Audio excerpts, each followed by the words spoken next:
Assalamualaikum warahmatullahi wabarakatuh. Sahabat jejak santri, namanya Uwais. Ia dikenal sebagai Uwais Al-Qarni karena dia tinggal di kota yang disebut Qarn di tanah Yaman. Uwais Al-Qarni merupakan orang yang disayang oleh Allah Subhanahu wa Ta'ala. Ia adalah seorang yang sangat soleh dan mulia. Meskipun hidupnya tidak signifikan dari sudut pandang duniawi, ia terkenal dan dihormati di antara semua umat Islam, khususnya kaum sufi, karena kesalehannya, karena zuhudnya, serta cinta yang mendalam dan kasih sayang untuk Rasulullah Shallallahu Alaihi Wasallam. Dikatakan bahwa ia menghabiskan semua waktu dan kesendirian, puasa, berjaga malam, dan sholat. Dia telah memeluk agama Islam pada zaman Nabi Muhammad Shallallahu Alaihi Wasallam masih hidup. Dia secara alami memiliki keinginan yang sangat kuat untuk melihat Nabi. Tapi karena ibunya sudah sangat tua dan membutuhkan perawatan terus-menerus dan perhatiannya, maka ia tidak bisa mengunjungi Nabi Muhammad Sallallahu Alaihi Wasallam. Sebagai hadiah pelayanannya kepada ibunya, ia diperlakukan sebagai sahabat oleh Nabi Muhammad Sallallahu Alaihi Wasallam, meskipun ia tidak bisa melihat dia secara pribadi. Namanya masuk daftar sahabat hanya karena niat yang kuat untuk melihat dan berjumpa dengan Nabi Muhammad Sallallahu Alaihi Wasallam. Setelah sahabat bertanya kepada Nabi Muhammad Sallallahu Alaihi Wasallam, siapakah Sayyidina Uwais Al-Qarni? Setelah sahabat bertanya kepada Nabi Muhammad Sallallahu Alaihi Wasallam, apakah Sayyidina Uwais Al-Qarni pernah mengunjungi Anda? Nabi pun menjawab, tidak. Dia tidak pernah melihat saya secara fisik, tapi secara rohani ia bertemu dengan saya. Ketika Sayyidina Uwais Al-Qarni rahimahullah menerima kabar tentang Rasulullah Shallallahu Alaihi Wasallam bahwa beliau telah kehilangan gigi dalam perang Uhud, Sayyidina Uwais Al-Qarni mencabut salah satu gigi sendiri, yakni karena cintanya terhadap Rasulullah Shallallahu Alaihi Wasallam. Ia telah berpikir bahwa mencabut satu gigi tidaklah tepat. Dia tidak tahu persis berapa gigi Rasulullah Shallallahu Alaihi Wasallam yang hilang. Dan karena dia mencintai Rasulullah Shallallahu Alaihi Wasallam lebih dari dia mencintai dirinya sendiri, ia mencabut semua giginya untuk memastikan bahwa ia telah kehilangan gigi yang sama seperti sang kekasih, yakni Nabi Muhammad Shallallahu Alaihi Wasallam. Selama hari-hari terakhirnya, sang kekasih Nabi Muhammad Shallallahu Alaihi Wasallam meminta Sayyidina Umar dan Sayyidina Ali untuk mengambil kemeja atau jubah, yakni untuk diberikan kepada Sayyidina Uwais, dan memintanya untuk berdoa untuk pengampunan pengikut beliau, yakni umat muslimin. Alasan ini adalah untuk menunjukkan kedudukan yang sangat tinggi dari Sayyidina Uwais. Kemudian Sayyidina Umar dan Sayyidina Ali bertanya kepada masyarakat tentang suatu daerah yang bernama Qarn. Kemudian datanglah salah seorang dan memberitahu mereka bagaimana menemukan tempat tersebut. Mereka berangkat ke Qarn.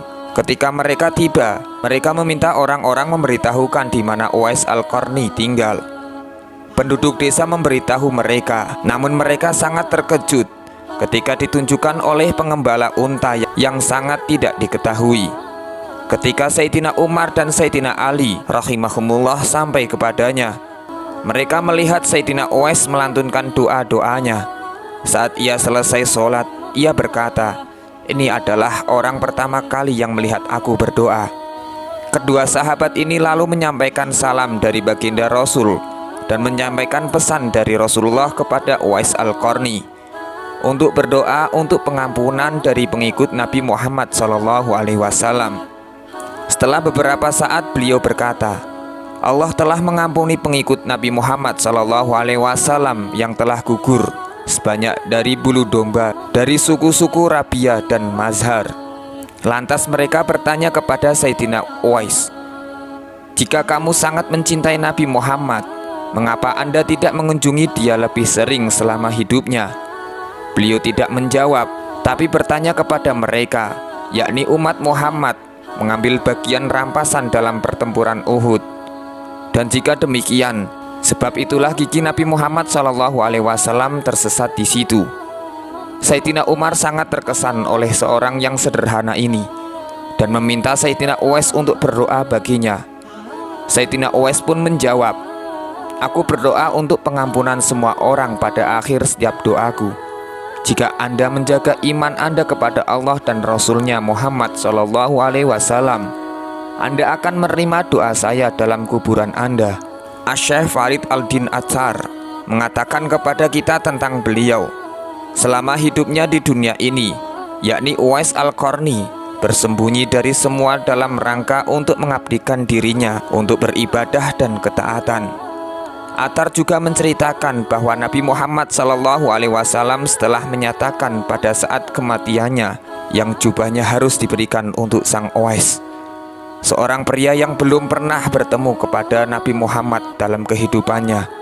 Ketika Umar radhiyallahu anhu mencari Uwais selama tinggal di Kufah, ia bertanya tentang orang yang berasal dari Qarn, dan mereka pun menjawab, ada satu orang seperti itu, tapi dia adalah seorang gila, orang bodoh yang karena kegilaannya tinggal di atas antara orang-orang sebangsanya. Ia tidak berbaur dengan siapapun dan tidak makan atau minum apapun yang lainnya, tidak tahu kesedihan atau sukacitanya.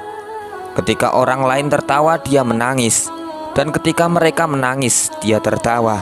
Banyak juga pengikutnya Rasulullah SAW mengatakan, "Saya bisa mencium bau keindahan surga dari tanah Yaman." Pertanyaan ini adalah referensi langsung tentang kebesaran spiritual Sayyidina Uwais Al-Qarni. Nabi juga mengatakan, "Saya merasa angin sejuk penuh rahmat dari Yaman." Mengenai hadis Rasulullah SAW, beliau berkata, "Banyak orang akan masuk surga melalui perantaran seorang laki-laki tertentu dari komunitasku, yaitu dari orang-orang dalam suku Rabi'ah dan Mudar."